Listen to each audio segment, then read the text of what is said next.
Discipline, पिछले कुछ समय से ये क्वेश्चंस आ रहे थे। मेरी दूसरी चैनल पे मैंने इसके 2 वीडियोस बना के रखे हुए हैं, अपलोड किए हुए हैं। और इसका एक थर्ड पार्ट जो फाइनल स्पिरिचुअल डिसिप्लिन को हमें समझना है वो अभी अपलोड होना बाकी है, या उसका जो वीडियो बना था पर डिलीट हो गया किसी रीज़न से, तो हम उसे यही डिस्कस कर लेते हैं। तो एग्जैक्टली स्पिरिचुअल डिसिप्लिन क्या है? जैसे जैसे हम स्पिरिचुअली ग्रोथ करते जाते हैं या अवेकन्ड होते जाते हैं, तो एक प्रश्न हमारे अंदर ये भी बनने लगता है, स्पिरिचुअल डिसिप्लिन कैसे मेंटेन करनी। जिससे हम डिसिप्लिन समझते हैं वो डिसिप्लिन होती नहीं है, वो हमारे आग्रह होते हैं, है ना। आग्रह होते हैं कि हम चाहते हैं कि कुछ ये करें, हम चाहते हैं कि कुछ ऐसा करें, या फिर कुछ नीति नियम ठोक के बिठाए गए होते हैं जिसे आपको फॉलो करना होता है।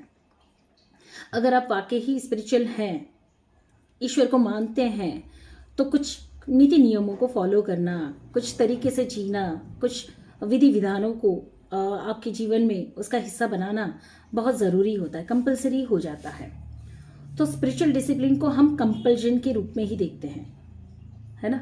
और जब आपकी बात आती है अपने जीवन में कुछ चीज़ें, कुछ नीति नियम करने की, तो कई बार हम ये भी ऑब्जर्व करते हैं कि हमें कुछ रिचुअल्स को फॉलो करने में कंटाला आता है। कभी हम बोर होते हैं, कभी हम चाहते हैं कि एक ही तरीके से जीवन ना जिए।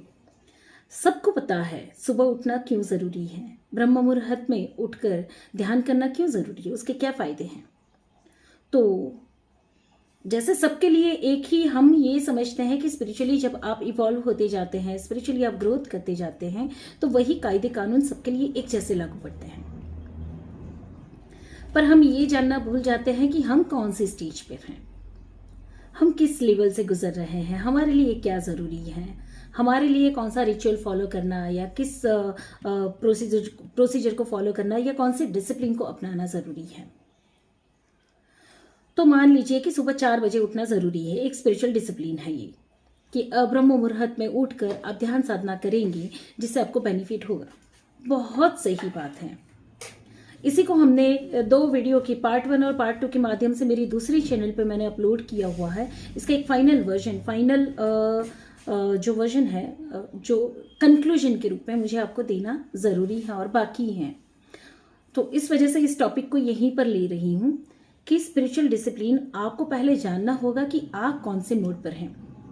क्या बाहर से सुनकर, किसी को देखकर, किसी को फॉलो करते हुए आप अपने जीवन में कुछ रिचुअल्स बना रहे हैं, या आपके लिए कुछ नीति नियम, कायदे कानून घड़ रहे हैं।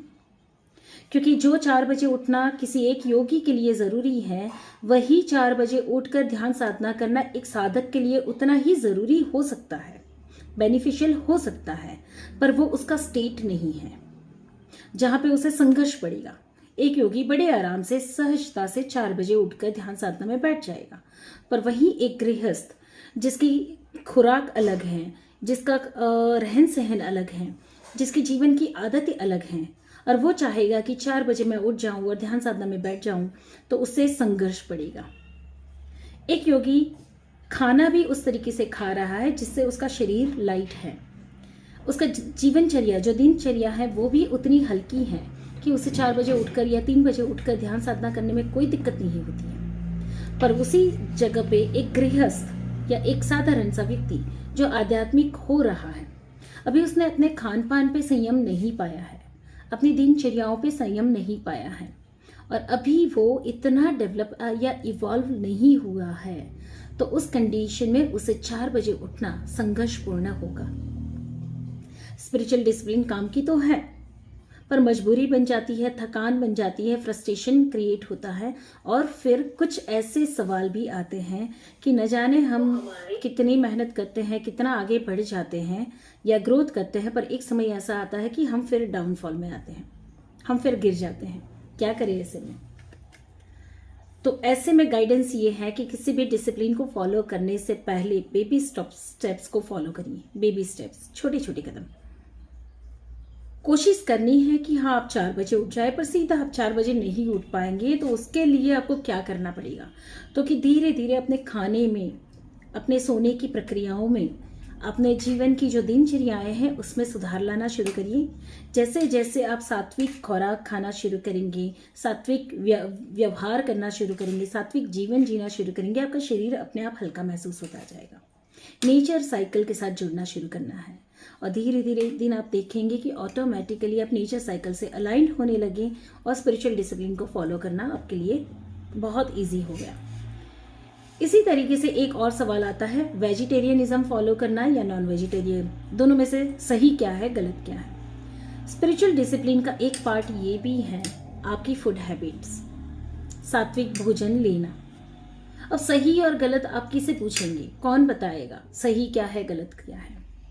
आपकी स्टेट ही आपको बता सकती है कि आपके लिए सही क्या है, आपके लिए गलत क्या है, आपके लिए ज़रूरी क्या है, आपके लिए क्या नहीं ज़रूरी है, किस समय आपको क्या फॉलो करना, किस समय आपको किस तरीके का भोजन लेना। तो आपको कोई ये नहीं बता सकता है कि आप नॉनवेज खा रहे हैं तो आप स्पिरिचुअल नहीं हैं, या आप सिर्फ सात्विक भोजन ले रहे हैं तब भी आप स्पिरिचुअल हैं। No one can say that, क्योंकि नॉनवेज खाने वाला व्यक्ति भी हाईली स्पिरिचुअल होता है। पर जैसे जैसे आपकी बॉडी, लाइट बॉडी एक्टिवेट होती जाती है, आपका शरीर अपने आप ही उस खुराक को, उस भोजन को त्यागता है जिसमें तमस तत्व ज्यादा हो, जिसमें तमस और रजस दोनों ज्यादा हों।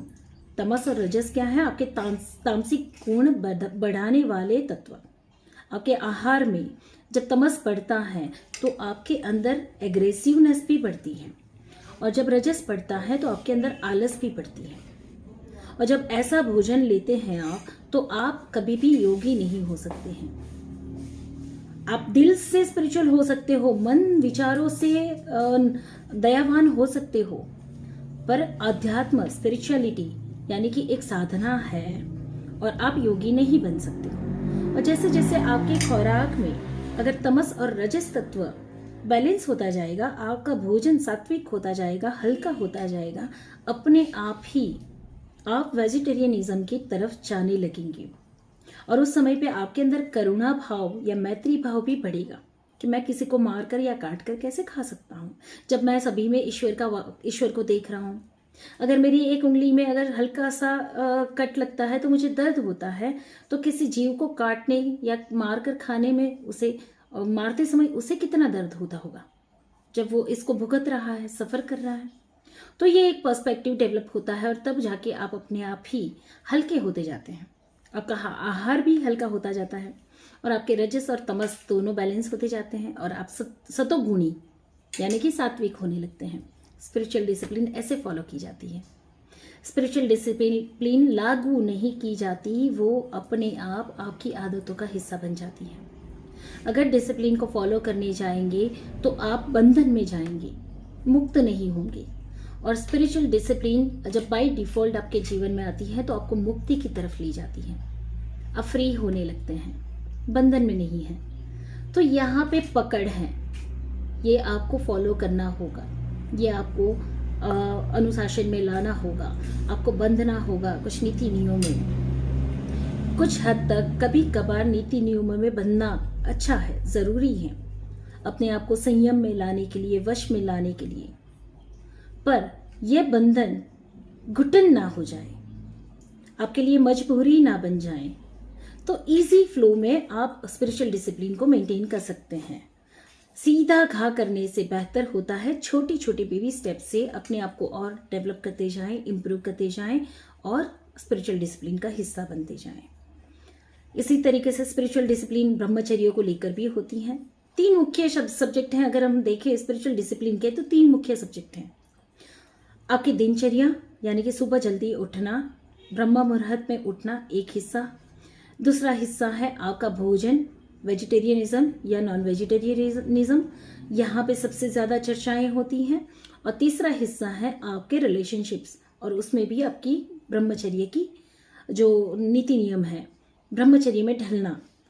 तो ब्रह्मचर्य के हिस्से को अगर हम डिस्कस करते हैं तो सबसे पहले तो आपके जो नीचे के केंद्र हैं, जो आपके सैक्रल चक्र की ऊर्जा या नीचे के 3 चक्र की ऊर्जा जो डिजायर्स क्रिएट करती हैं, जो आपको एम्बिशियस बनाती हैं और जो आपको लस्ट एनर्जी में बांधे रखती हैं, इन तीनों को समझना ज़रूरी है।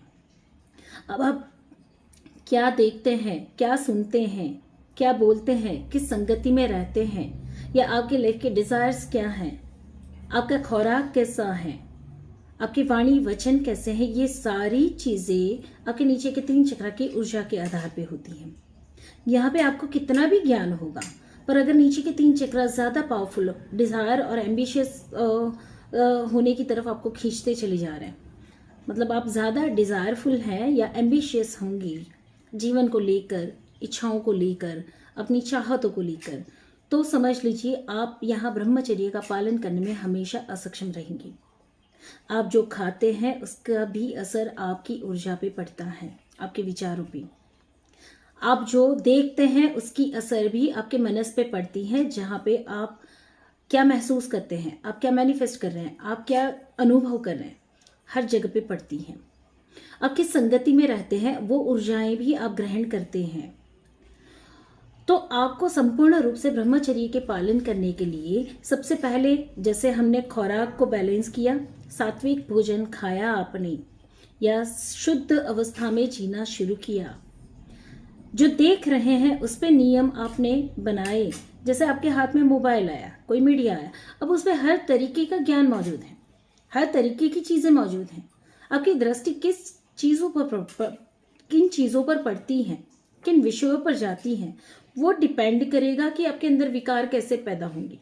आपने जो भोजन खाया वो भोजन के ऊपर आधार रहेगा कि कैसी ऊर्जा पैदा होगी। जिसने भोजन बनाया उसके विकार कैसे हैं, बनाते समय उसके विचार कैसे हैं, ये भी इम्पैक्ट करता है। ये बहुत सारे हिस्से हैं जहां आपको समझना होगा कि आपके विचारों पर, आपकी इच्छाओं पर, या आपके जीवन की जो दैनिक क्रिया है, उन सभी को इन्फ्लुएंस करने वाले फैक्टर्स कौन से हैं। ब्रह्मचर्य का पालन आप सीधे सीधे नहीं कर सकते हो। पहले आपको इन्फ्लुएंस क्या क्या कर रहा है, आपके अंदर पड़ी हुई वासना, जो लस्ट एनर्जी है, उसका सामना करना पड़ेगा। ये पैदा कहाँ से हो रही है, इसे प्रमोट कौन कर रहा है, इसके अलावा इससे लेकर जुड़े हुए आपकी गिल्ट क्या है, हर चीज़ों को आपको जानना पड़ेगा। और जब इन चीज़ों को, इन फैक्टर्स को आप एक्सप्लोर करेंगे, जानेंगे, ऑटोमेटिकली आपके अंदर अपना संयम, एक समझ अपने आप बनेगी, और तब जाके ये 3rd डिसिप्लिन भी आप फॉलो कर पाएंगे। तो स्पिरिचुअल डिसिप्लिन का तीसरा हिस्सा है ब्रह्मचर्य का पालन। पर आप अगर समझ लो कि खुद के ऊपर अनुशासन लगा दो और अपने आप को बांध दो कि आप कहीं नहीं जाओगे, कुछ भी नहीं करोगे और ना ही आप इसको एक्सपीरियंस करोगे, तो कुछ समय में आप पागल हो सकते हो। कुछ समय में आप पागल हो सकते हो, क्योंकि ऊर्जा बन तो रही है पर उसका व्यय नहीं हो रहा है। ऊर्जा के व्यय के लिए उसे रास्ता देना पड़ेगा, और ये व्यय जरूरी नहीं है कि जैसे आप समझते हो वैसे ही हो।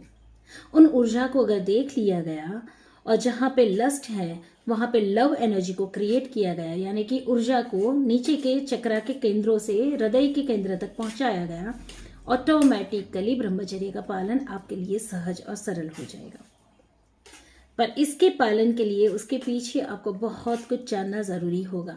जहाँ पे आपके अंदर अधूरापन बैठा होगा, लोनलीनेस बैठी होगी, डिज़ायर्स बैठी होगी, अनलविंग फीलिंग्स बैठी होगी, जहाँ पे आपको लगता है कि किसी व्यक्ति से जुड़ने से, किसी के सहवास में जाने से ही आप कंप्लीशन फील करते हैं, तो ये सारे आपके अधूरे स्टेट हैं।